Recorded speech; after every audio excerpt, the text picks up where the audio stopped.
Thank you, Mr. Stauber, for hosting tonight and for your great work on mining in this country that we need so desperately, especially with some of the ideas that are being pushed forward in the name of climate change. So I appreciate Mr. Chairman Newhouse as well for organizing.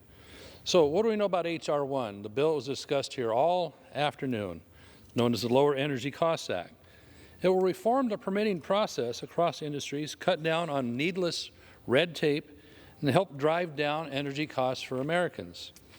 We heard all afternoon, though, oh, it's going to be a handout to oil and gas companies. No, it's not. It's going to strip away environmental laws. No, it's not. It will give companies free rein to poison rivers and streams.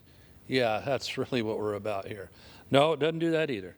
It's a monumental win for any American who wants to produce energy, use energy, have their costs lowered, have a secure energy supply long term, instead of importing it from OPEC or China or Russia.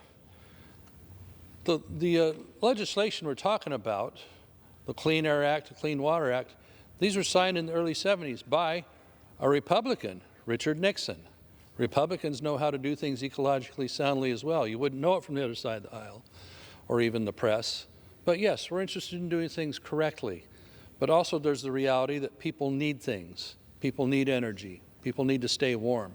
We need to produce crops in this country instead of importing everything and exporting environmental problems, if they are that, to other countries that do things much dirtier than we ever thought about doing in the Pacific Rim, in China, or what have you.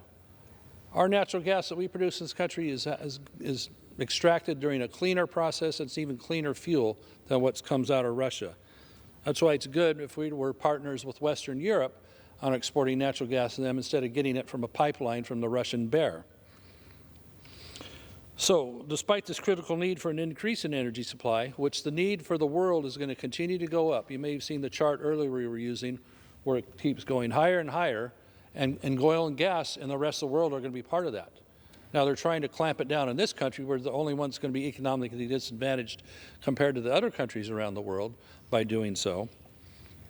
But they yell at us about NEPA being untouchable and what we're talking about in H.R. 1 being a heyday for polluters. It's not that at all.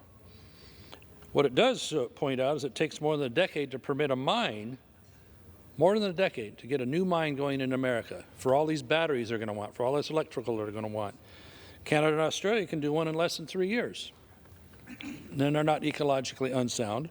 These delays in litigation make domestic energy production unprofitable, time-consuming, and it's just not going to happen here, okay? So critical minerals are found in our mines are essential for renewable energy infrastructure. Solar panels, vehicle batteries, charging stations are built with the minerals that are going to have to be either mined in China or with the help of Mr. Stauber, maybe they can be mined in this country. America always has some of the strongest environmental standards. We're not going to shake those. We're just going to make a NEPA process that is cleaner and smoother. I mean, I haven't even got to talk about our forests in California and the West yet. You have to have a NEPA to do the smallest thing to have access to the forests so you can tend to them, thin them, make them safe, make them long-term healthy, or have them be able to get at them when a fire does start, which they will.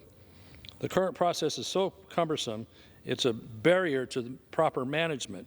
That's why the smoke plumes that start in my state on a million-acre fire end up on the East Coast where people have to have health days where they can't go outdoors. We saw that million-acre Dixie fire in my district. We've seen 70,000 wildfires per year. And so NEPA does not help the process of thinning timber or even putting a culvert in a forest road without having to do this long study that doesn't tell anybody anything other than a way to stall things. So I'm urging my colleagues on both sides of the aisle to break away from the status quo. Don't buy into all these scare tactics of, oh, it's going to poison the rivers and the air and everything else. It doesn't do that. The regulations are still in place. It just streamlines the process so you can reasonably get something done, still with oversight from the federal agencies, as well as the industries themselves that understand that these days it's a really bad idea to go polluting like we did 150 years ago. So I appreciate the time here tonight and the effort everybody's making on H.R. 1. I yield. Thank you.